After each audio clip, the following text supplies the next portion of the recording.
his Sunday presentations, but instructs me to formally announce that beginning August, Monday the 28th, he will begin through Social Justice Magazine a series of weekday broadcasts, Monday through Friday, over the 50,000-watt station WCKY to serve Southern Ohio, Kentucky, parts of Michigan, and Indiana.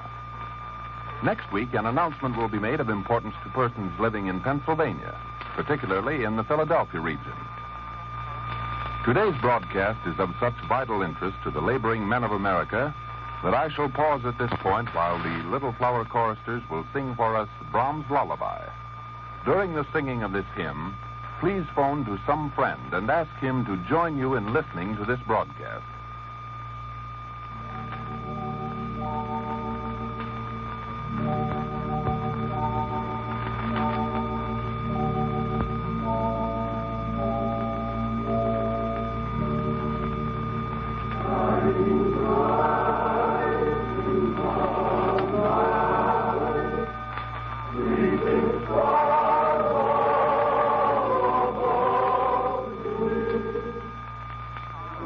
Good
Ladies and gentlemen, may I now present Father Coughlin.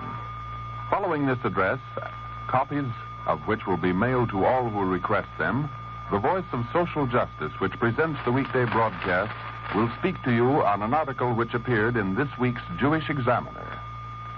And now may I present Father Coughlin and his address entitled, To the Laboring Men. Ladies and gentlemen and friends, of prime interest to the American working man is the program recently launched by the American Federation of Labor for the automotive industry. Among the objectives set down by this well-organized, well-officered, and thoroughgoing American labor group is the living annual wage. You are aware that Michigan, and particularly Detroit, has been the arena of an industrial warfare. You remember that during the past few years, hundreds of wasteful, unauthorized strikes causing a loss of hundreds of millions of dollars to the citizens at large characterized this warfare. And more than that, you will recollect that the sit-down, now declared illegal by the government, assumed such un-American proportions in the Wolverine state that it was necessary to summon the military forces to prevent actual bloodshed and revolution. Although the automotive laborer received a better hourly wage than was given to laborers in other industries, his yearly salary did not average better than $800 for the past several years. I am speaking of the common laborer in the automotive industry, the mass productionist laborer. Although other industries long since had been organized and unionized, the automotive industry, at least that part of it concerned with mass productionism, had not been organized. Thus, when the United Automobile Workers of America launched their campaign to unionize mass production labor, literally hundreds of thousands of men flocked to the standards which Homer Martin unfurled. In the beginning, the UAW was an autonomous, independent union. Eventually, it became affiliated to the CIO, presided over by John L. Lewis, who had assumed authority of this gigantic labor movement. As time went on, it became apparent that the UAW was infiltrated with radical officers. Strikes multiplied. Contracts signed between the union and the employers were treated as scraps of paper. Chaos was impending, for it was understood by most persons that the multiplicity of useless and unauthorized strikes credited to the UAW was inviting repercussions upon labor itself. So at length, Mr. Martin, the duly elected international president of the UAW, initiated an investigation of radicalism within the ranks of his union. As a result of his findings, together with his board, certain high officers were found guilty of communistic affiliation and were expelled. Following this, a declaration was made that the UAW was still an autonomous union, not subject to undue interference either from Mr. Lewis or the officers of the CIO, and that communistic leadership within its ranks would not be tolerated. These and other things produced a crisis which, in the parlance of the laboring man, demanded a showdown. As a result of the showdown, the autonomy of the UAW was lost, the expelled officers were reinstated, the CIO and its officers gained the upper hand, and the ranks of the automotive laboring class were split. One faction cared little or nothing about radical leadership and autonomy.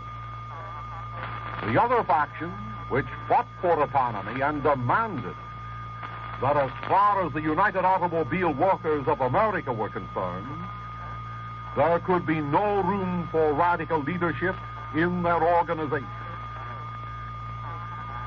Meanwhile, the American Federation of Labor was keenly interested in all these proceedings.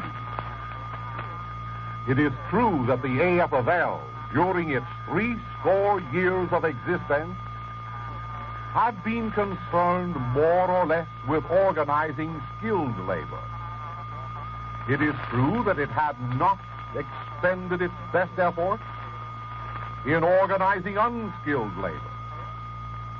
But when it became apparent that the unskilled laborers in the automotive industry had lost their autonomy and had refused to exclude communist leadership, then the American Federation of Labor stepped in.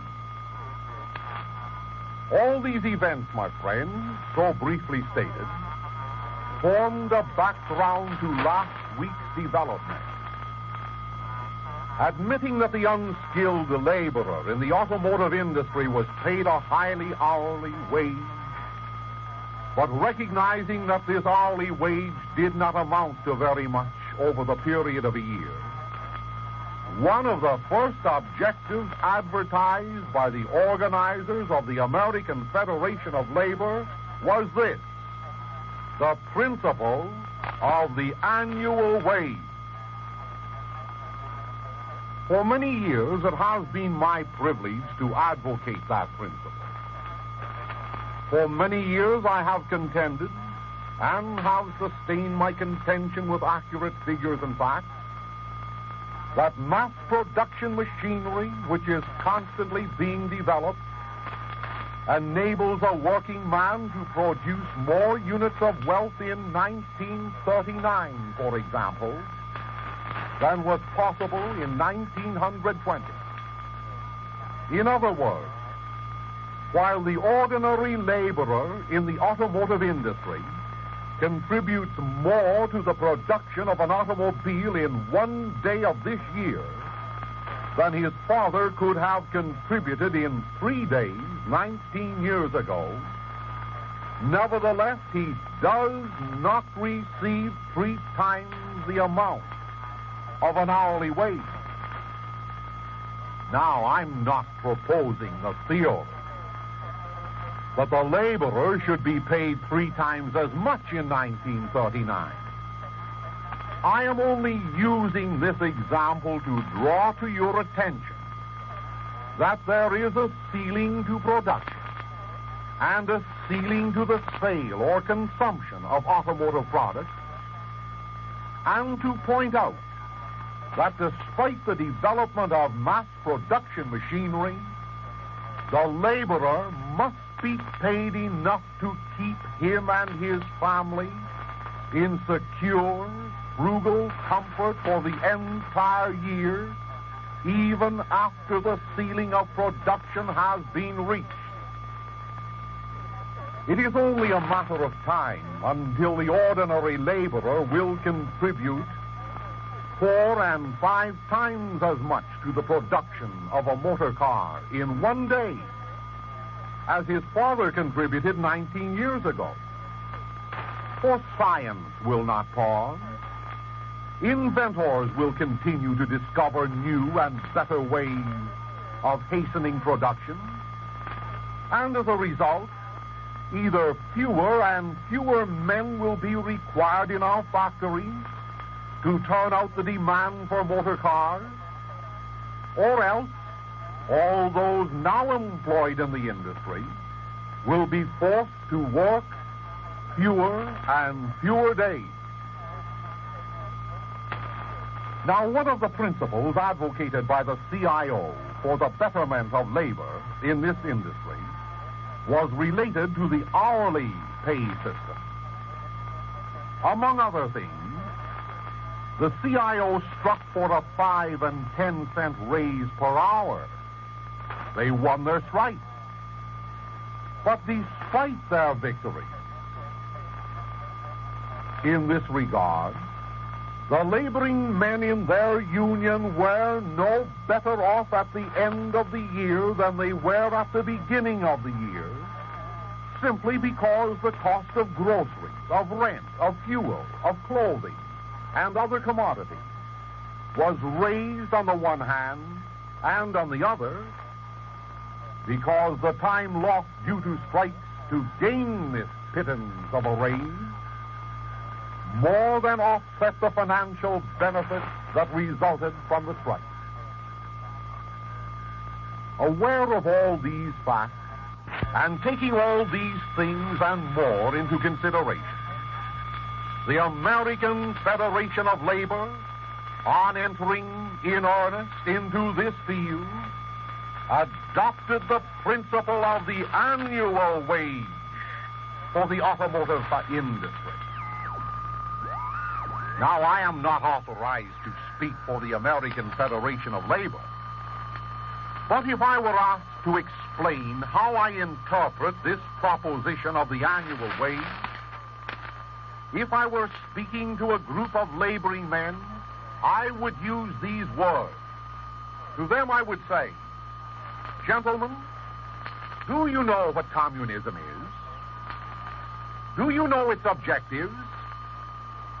Do you realize that according to the Bolshevik leaders themselves and not according to their opponents, they hope to create a world revolution. They hope to destroy all nationality. They hope to play along with the international bankers and the plunderbound. They hope to reduce you men of the laboring class to a common level and keep you there. They hope to accomplish in America what they accomplished in Russia. Russia with its black bread. Russia with its slave wages. Russia with its subjugation of 160 million people under the domination of not more than 3 million party members. Russia with its antagonism to Christ and to God. Russia with its communist political party that was paid for and which is sustained by the gold mongers of the world. I do not pretend that this is a full explanation of communism, but I do maintain that you have more than enough intelligence to understand that you want none of it. What you do want is the liberty which our Constitution respects in this United States. What you do want is liberty of conscience.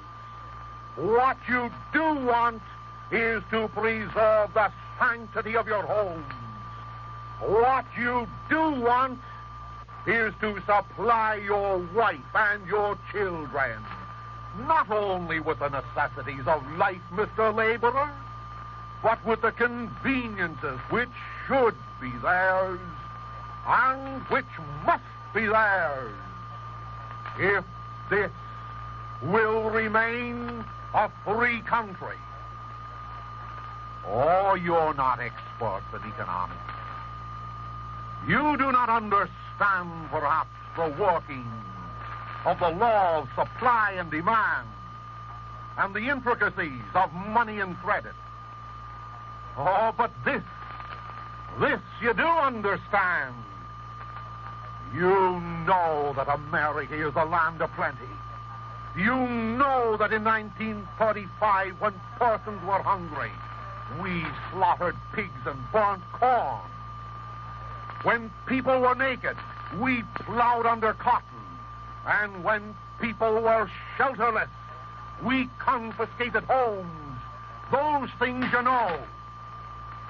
You do know that when there was the greatest demand for food and clothing and shelter, for motor cars, refrigerators, and the products of your factories, that the factories were closed and that 3 million of your brothers were forced to eke out an existence at $50.56 a month on the WPA, or else forced to join the army of 12 million unemployed because there was no purchasing power in the country and because our government was interested in bailing out the commercial banks, which statement I supported last Sunday with governmental facts. You need be no economist to understand these things.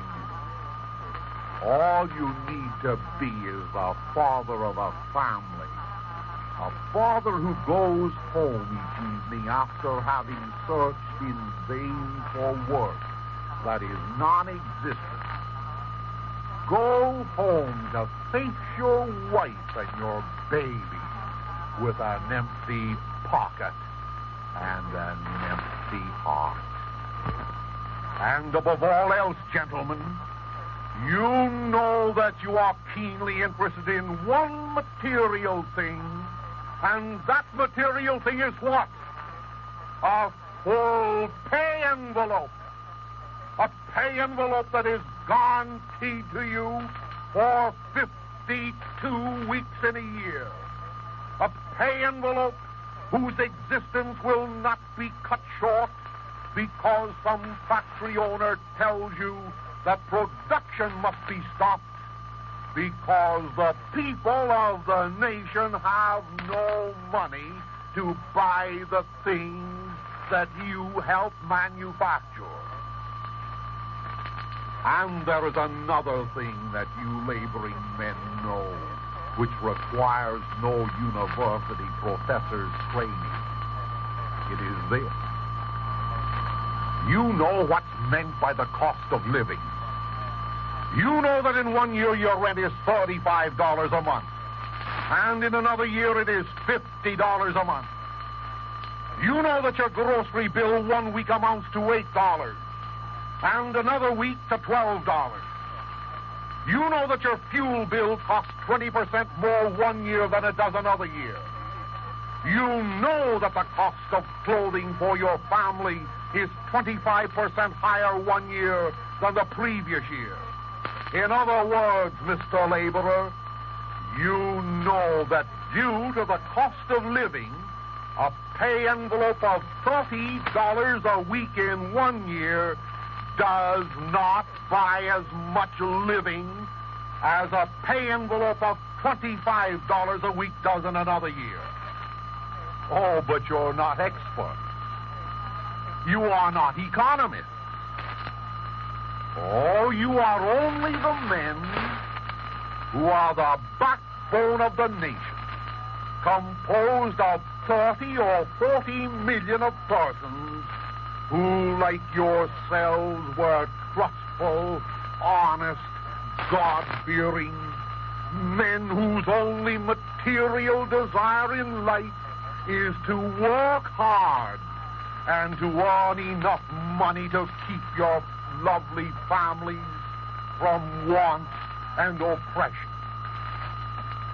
Gentlemen of the laboring class, particularly of the mass production industry, you have neither the time nor the leisure, nor perhaps the ability to understand the inner workings of economics.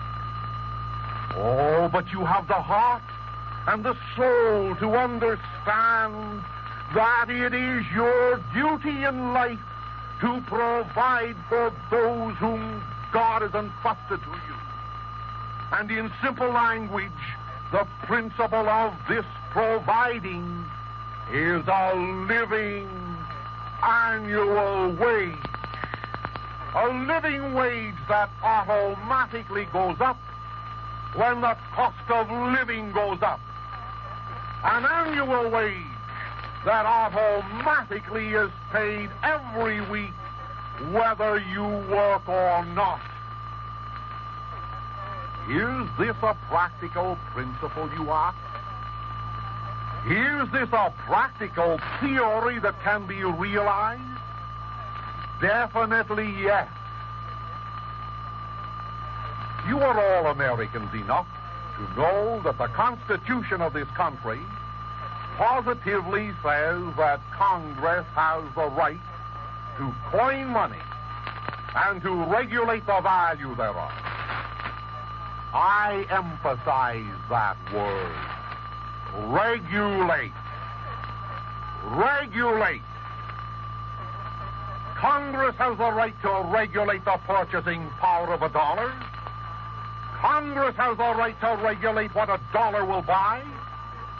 Congress has the right to see that a sufficient amount of purchasing power is in the pockets of the public. Congress has the right to bail out the working men, just as it had the right to bail out the commercial banks by pretending to give gifts to the farmer and to the potential home builder. And Congress actually has the power to do these things just as much as it has power to declare for peace or for war.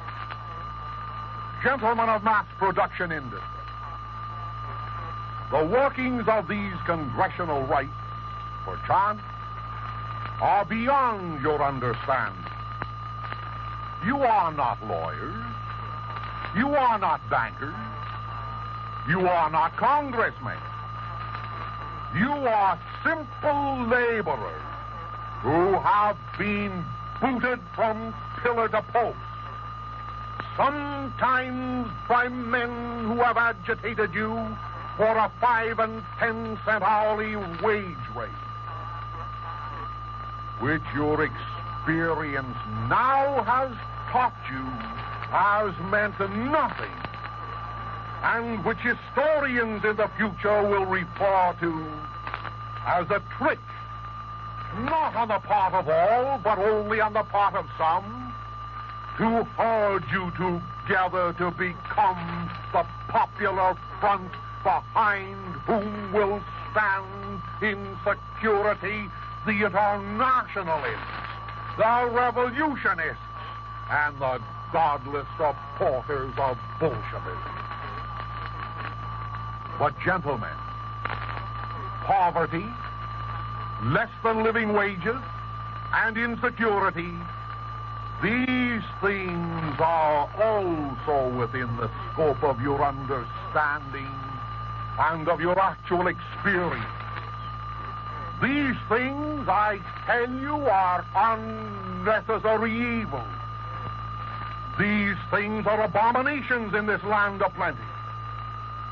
These things are unsufferable evils, which your Congress and my Congress can liquidate if congressmen so desire. Do you remember 1933? Do you remember the program of driving the money changers from the temple? Do you remember how that promise was kept? Do you remember how the banks were saved? Do you remember how the debts were protected? Do you remember what I said last Sunday and proved what I said with uncontradictable facts? Laboring men of America, awake! Cast off the shackles of your despair. Be glad and rejoice that the American Federation of Labor at last has determined on a program of the annual living wage. Nothing to gain except a clear conscience for telling you these things, and I have nothing to lose by applauding publicly the adoption of the principle of the living annual wage by the American Federation of Labor. For almost 60 years, the American Federation of Labor has been operative in America. It organized the building trades, the musicians, the electricians, the printers, the machinists, and other skilled workers. To it is affiliated the great brotherhoods of the train men. And behind it is a history that is a credit, despite the fact that here and there amongst its ranks appeared political-minded leaders and racketeers. Behind the AFL is a history of constitutional Americanism. Behind it is the history of Samuel Gompers and his traditions of no partisan politics. Behind it is the history of opposition to Bolshevism. Behind it is the history of no foreign entanglements. Behind it are leaders who have held themselves free from the red rag of Russia and the black fund of Germany. And particularly behind the American Federation of Labor is the philosophy that a working man is more than an individual. He is the father of a family, a father upon whom depends for livelihood, for health and for education, and for support, his wife and his children. Gentlemen, in my own philosophy, I find room for a strike that is an honest strike. But I have no patience with these pretended strikes which sink to the level of a racket.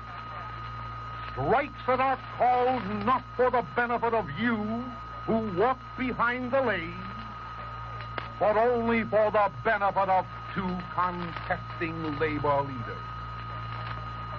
While I find nothing irregular in the proposed general principles of the CIO, I have watched you and your wives and your children as you are crushed between the upper and the nether stone of strikes here in Michigan and elsewhere. I have witnessed the calling of strikes when every informed person knew that they were in breach of contract, legally and lawfully signed.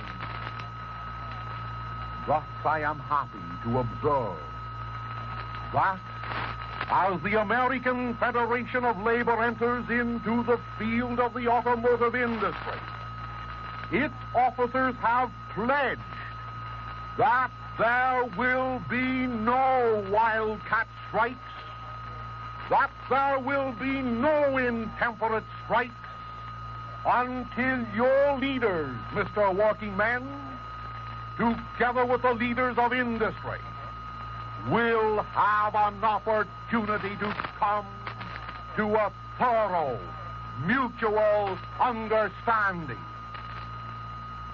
And your leaders in the American Federation of Labor will never be of the same type as Harry Bridges, the alien radical who has been more destructive of property in San Francisco than was the earthquake itself, who was no more constructive for the waterfront laborers when you take into consideration the loss in wages and time they sustained than was the fire which followed the earthquake.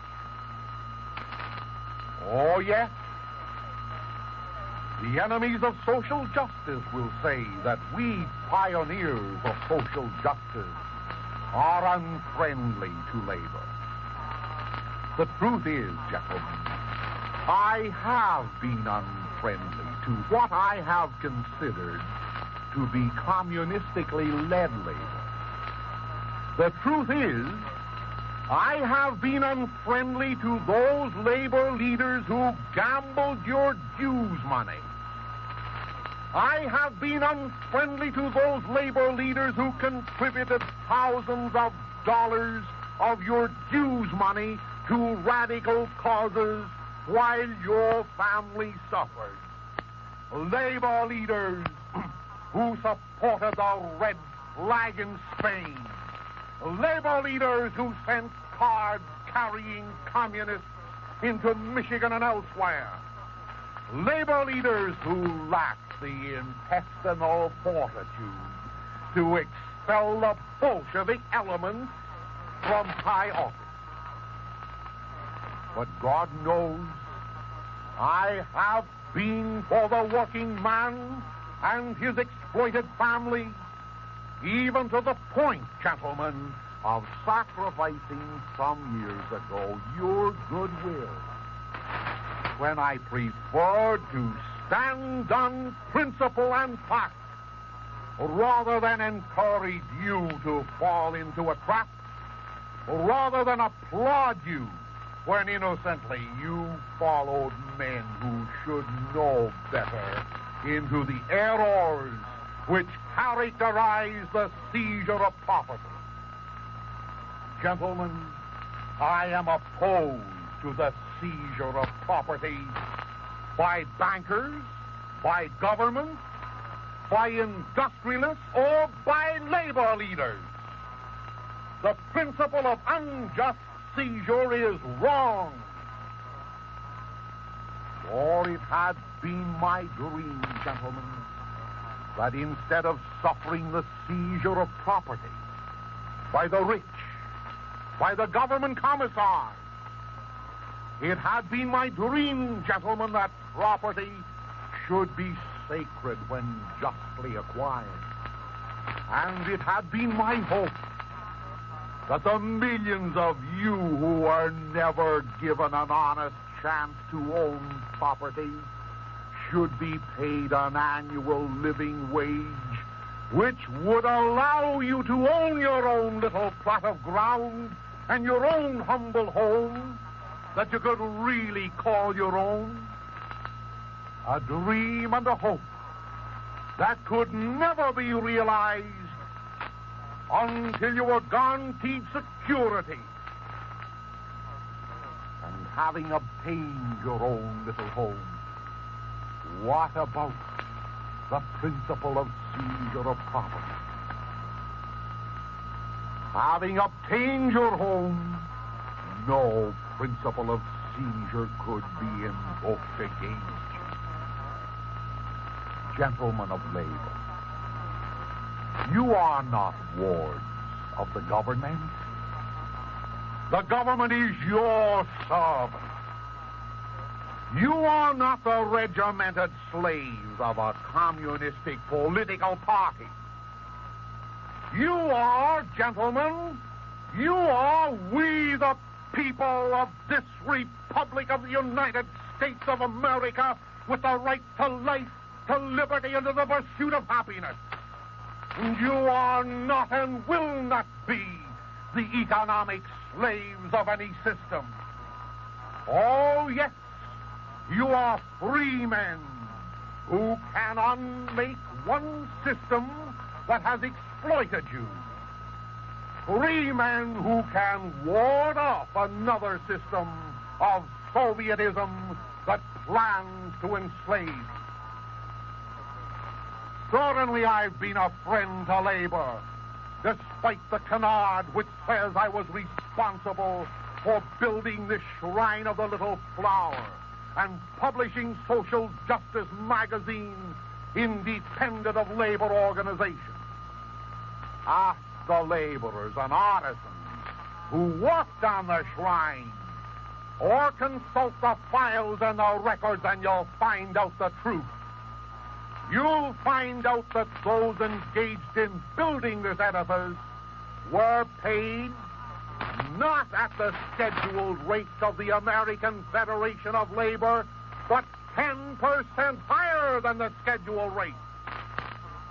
And for your information, Social Justice magazine is produced in the largest union printing shop in the world, and will continue to be printed in such a shop, although opportunity has been presented to me time and again to have it produced elsewhere in a non-union shop for financial gain. Gentlemen of labor, once more I applaud the American Federation of Labor for its courageous, intelligent, American and Christian stand on the matter of wages. A living annual wage for all those men who have dedicated their lives and their energies to mass production labor in the automotive industry. A living annual wage, which, once enacted into law, will remove from above your wife and your little children the black clouds of insecurity. A living annual wage that will guarantee you a pay envelope for 52 weeks in the year, whether the factory keeps open or keeps shut.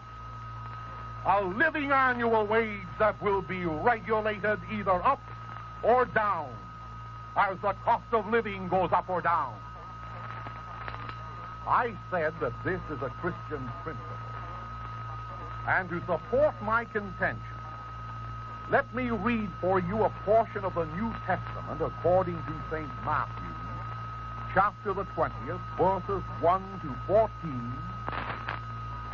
that will help confirm my point, at least that exhibits the mind of Christ. It reads as follows.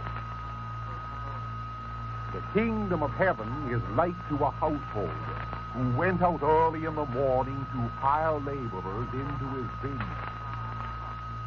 And having agreed with the laborers for a penny a day, he sent them into his vineyard. And going out about the third hour, he saw others standing in the marketplace idle. And he said to them, Go you also into my vineyard, and I will give you what shall be just. And they went their way. And again he went out about the 6th and the 9th hour, and did in like manner. But about the 11th hour he went out and found others standing. And he saith to them, Why stand you all the day idle? They say to him, Because no man hath hired us. He saith to them, Go you also into my vineyard. And when evening was come, the Lord of the vineyard saith to his steward, Call the laborers, and pay them their hire, beginning from the last even to the first. When therefore they were come that came about the 11th hour, they received every man a penny. But when the first also came, they thought that they should receive more. And they also received every man a penny.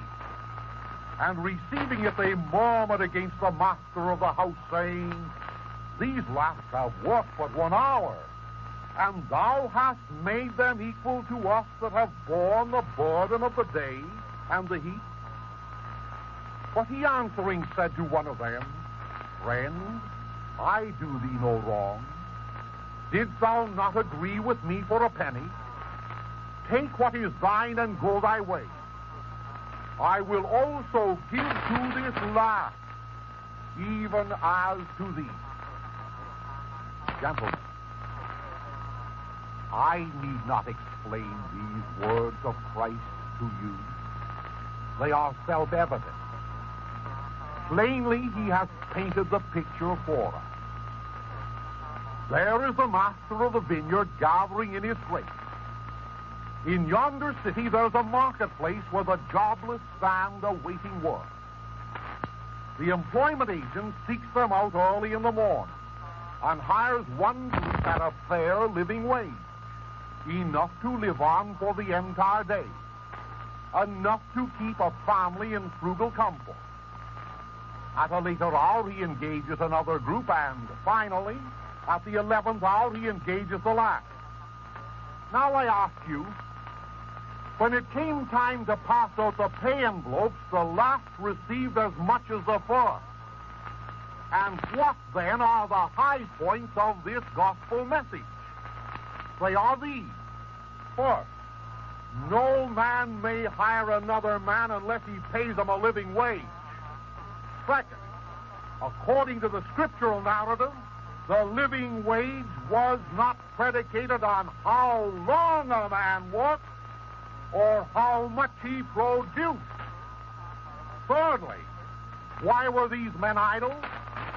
For the same reason, gentlemen, that you laborers in America are idle. No man hath hired us, says the scripture.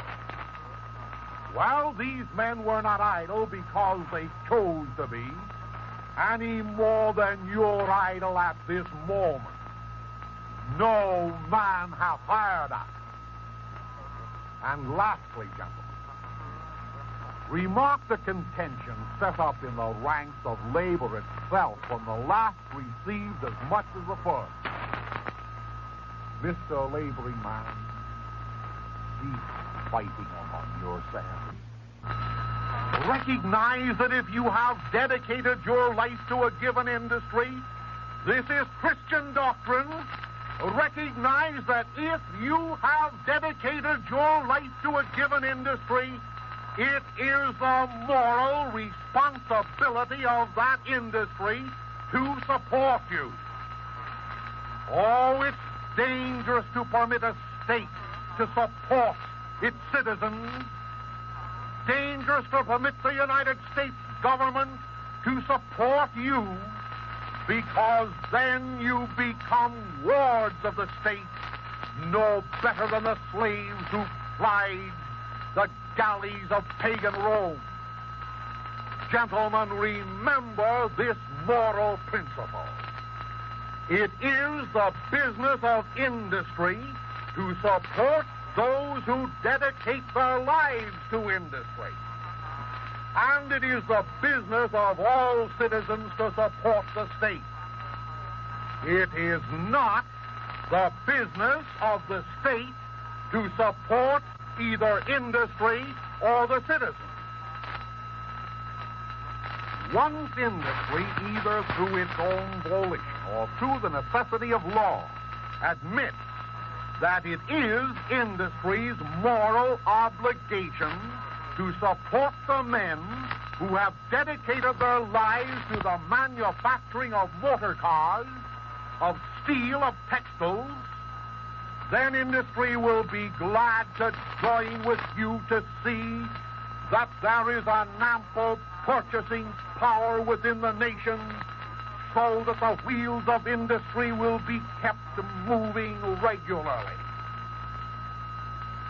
Social Justice magazine will support you, gentlemen, and will support the American Federation of Labor as long as that organization upholds this Christian principle of a living annual wage which is sufficient to care not only for the working man himself, but for his wife and family in frugal comfort.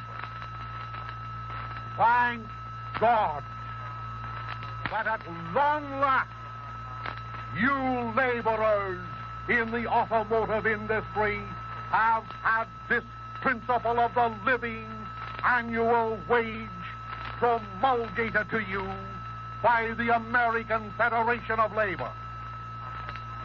You laborers elsewhere, in other states, in other industries,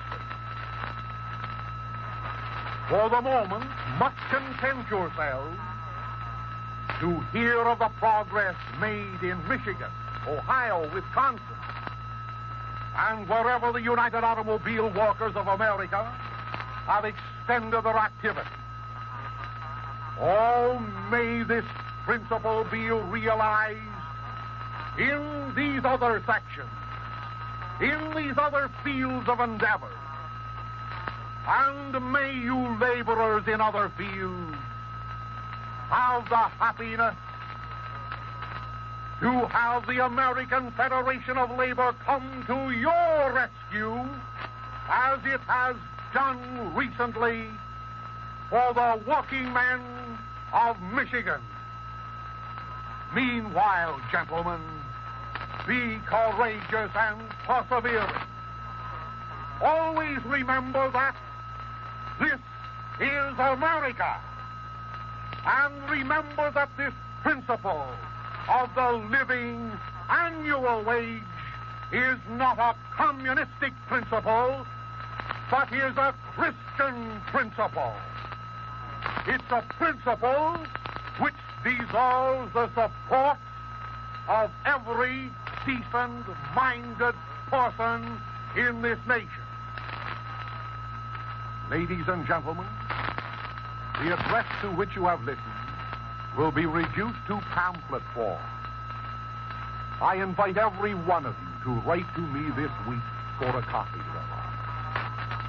And it will be my happiness to send you a printed copy of this address, which you should read, and a principle which, to my mind at least, you should support: the living annual wage. God bless you.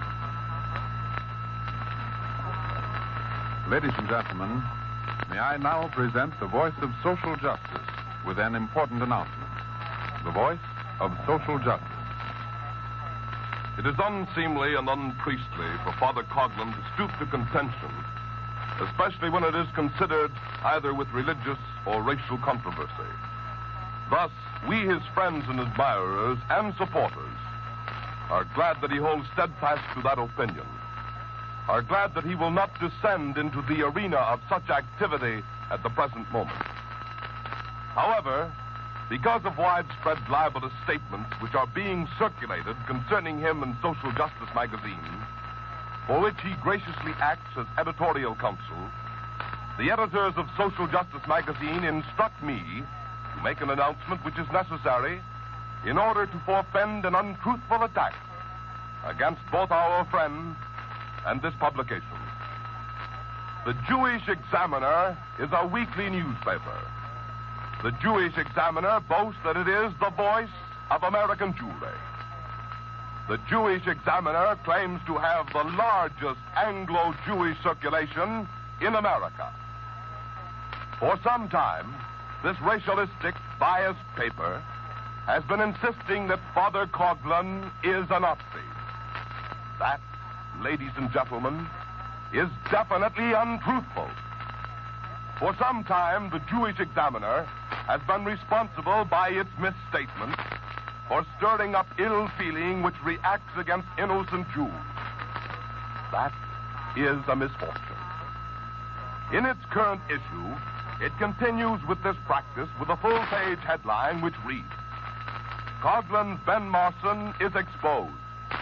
Reveals social justice writer as Boris Brazil, is notorious anti-Semite and white Russian fascist leader." These headlines and the news story which accompanies them are typical of many news articles which this troublemaking, trouble-inviting paper persists in peddling throughout the nation amongst its subscribers, who are victimized by such editorial leadership. To say that Father Coughlin is not a Nazi is an understatement. Definitely, he is anti-Nazi.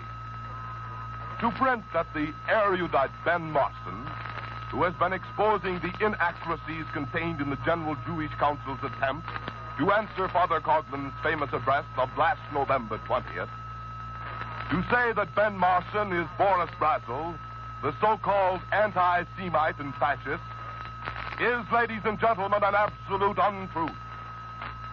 To uphold these contentions and to advertise to the American public of what stuff the Jewish Examiner is made, Social Justice magazine authorizes me to say the following.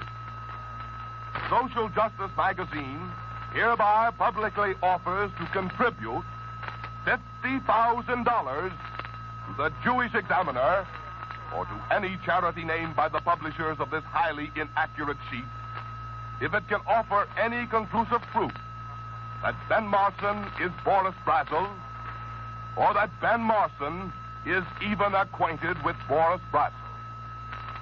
Ladies and gentlemen, such slanderous, untruthful statements emanating from the so-called responsible editors of the Jewish Examiner into the homes of the innocent Jewish people relative to Father Coughlin and Social Justice magazine are a sample of the causes which are creating anti-Semitism in this nation today. Recognizing this, Social Justice magazine has suffered insults to be poured upon our beloved Father Coughlin by the Jewish Examiner and other racial publications which refer to him as a sadist, a sexual pervert, a Nazi, and similar libelous epithets. To attempt to bring such publications before the bar of justice is a waste of time in view of what has happened to the assets of the Daily Worker in its recent court case. Its treasury was found to be as empty as Mother Hubbard's cupboard. Therefore, there is nothing left for us to do but expose the Jewish Examiner and to stamp it by such an exposition with the hallmark of unreliability. Therefore, I repeat, $50,000 will be gladly given by Social Justice magazine to the Jewish Examiner or to any charity named by its publishers if these publishers can offer a legal proof that Father Coughlin is a Nazi or that Ben Marson is Boris Brazel. Furthermore, Father Coughlin authorizes me to say that if such proof can be shown, he will cause Social Justice magazine to cease publishing. Ladies and gentlemen, are you a regular reader of Social Justice? Do you recognize that by subscribing to this weekly publication, you are helping to keep these broadcasts alive? Do you appreciate that social justice means justice for all, justice for the farmer, the laborer, the industrialist, the American, the Christian, and the religious Jew? Are you aware that social justice boldly confronts Bolshevism and Bolsheviks in a manner equaled by no other American publication? Please ask Father Coughlin to place your name upon our subscribers list at $1.50 for a half year. These are days when the fellow travelers of Bolshevism are trying their utmost to discredit staunch Americans and Christians. These are the days when support of a just cause is required more than ever. Please write this week to Father Coughlin asking him to mail you a copy of this day's address. And now, before concluding this afternoon's broadcast, here are a few words about this beautiful edifice, the Shrine of the Little Flower. There is never a moment when this beautiful edifice is not swarmed with devout clients of the Little Flower, St. Therese, humbly begging her intercession for some favor. Sunday, September 3rd, will be a banner day in the history of the shrine. Reports indicate that thousands of loyal followers of social justice and friends of Father Coughlin will be host of the Shrine of the Little Flower. Father Coughlin plans to have a message of great importance for the visitors on that day. Won't you plan now to be among those happy ones who will enjoy the beautiful liturgical functions at the Shrine of the Little Flower in Royal Oak, Michigan? Social Justice magazine carries information as to where interested parties may join the organized tours coming to Royal Oak on Sunday, September 3rd. Now, in conclusion, the Little Flower choristers and our organist, Mr. Guthrow, play for us Filii et Filii.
Ladies and gentlemen, may I once again remind all those who desire copies of this afternoon's address to the laboring men to write to Father Coughlin directly at Royal Oak, Michigan. And until next Sunday afternoon at this same time, this is your announcer, Franklin Mitchell, bidding you good afternoon. Ladies and gentlemen, we've presented the regular Sunday afternoon address of Father Charles E. Coughlin from Royal Oak, Michigan. Statements made and views expressed on this program are made on the sole responsibility of the sponsor and do not reflect the views of this station, its management, or personnel. Father Coughlin's address came to you as a presentation on your dial at 1250 kilocycles.